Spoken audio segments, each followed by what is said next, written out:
La question, est-ce qu'on pourrait espérer une descente de Paul Biya sur le terrain? Réponse. Non. Depuis l'élection du 9 octobre 2018, Paul Biya fait une seule descente sur le terrain. C'était à l'occasion de la finale de la Coupe du Cameroun. Et il avait empêché, justement, que les deux finalistes aient une chance de jouer, du moins le vainqueur, ait une chance de jouer en compétition africaine. Parce qu'il a organisé, comme d'habitude, son calendrier, lui seul sait. Il a fait organiser cette finale de Coupe du Cameroun tardivement. La CAF a suspendu le représentant du Cameroun. Conséquence, le Cameroun n'est pas parti en compétition africaine. Avec tout ce qu'il y a derrière, 2018. Il n'y a pas de représentant africain. Vous comprenez? On vous donne le nom de représentant africain. Vous comprenez?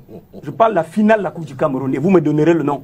Vous me direz dans quel poule il a joué. Vous comprenez donc qu'à l'heure actuelle, madame, ça fait 2 ans que M. Biya est porté disparu.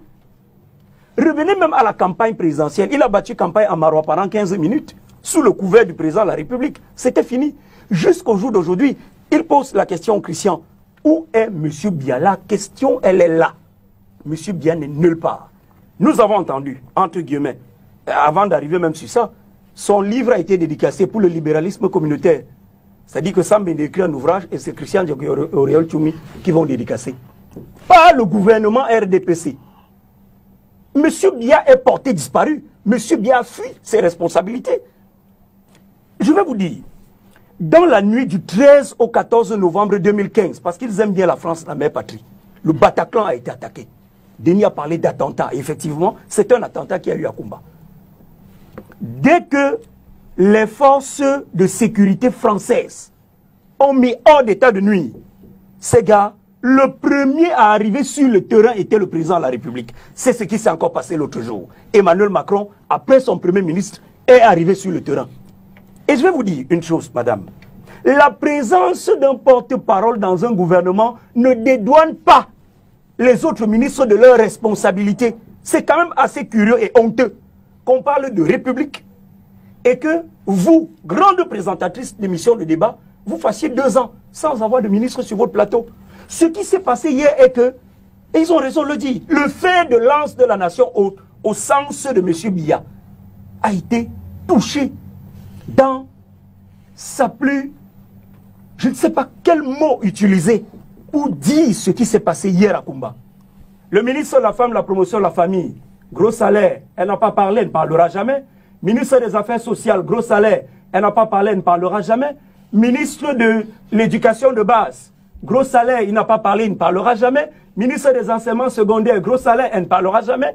Ministre de l'Enseignement supérieur, parce que c'est toujours le ressort de l'éducation. Aucun ministre n'a parlé. Tous se sont cachés derrière le communiqué du porte-parole. En France, il y a un porte-parole au gouvernement. Mais les questions environnementales sont résolues par le ministre de l'Environnement. Partout. BFM, c'est la chaîne de radio en France qui donne du grand amour à toutes les autres chaînes, même les chaînes d'État. Chaque matin, les ministres passent là-bas. C'est obligatoire. J'ai une vidéo ici, malheureusement mon téléphone est éteint, où M. Momo Jean de Dieu dit dans son bureau que les anglophones ont fait quoi. Est-ce que ça m'empêche? Je m'en fous. Est-ce que ça m'empêche de boire mon vin de palme? La vidéo est là, je vais mettre le téléphone en charge, vous l'envoyez. Elle a circulé sur les réseaux sociaux. Ministre délégué auprès du ministre de la Justice, garde des Sceaux. Deuxième chose, on parle de décentralisation. Je n'ai pas envie de rentrer dans le fédéralisme, ni dans la proposition du PCRN. Je reste sur la décentralisation du RDPC. On sort d'un grand dialogue national. Et qu'est-ce qu'on fait derrière?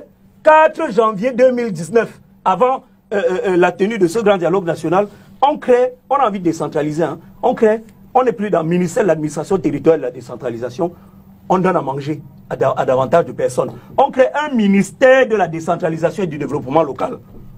C'est-à-dire que le maire de Boya, le maire de Kumba, le maire de Tonga, le maire de M. Zang, ne peut pas, jusqu'au jour d'aujourd'hui, avoir les coups de franche pour diriger sa commune. Pourquoi? Parce que tout viendra de Yaoundé, d'un ministère dit de la décentralisation. Où est la décentralisation? 22 ans plus tard. Et j'ai envie de vous dire que M. Zang qui est assis là, chaque fois qu'il veut aller dans son village, il réfléchit, il est stressé. Il y a même des deuils qu'il ne participe pas. parce qu'il lui faut des 4x4. Il est obligé d'appeler Sambende ou Denis Kwebo pour prendre sa 4x4 ou pour prendre pour Madame le maire ou pour lui-même qui est maire. Mais sans ce 4x4, il ne part pas dans son village. Le sud, il sort du sud.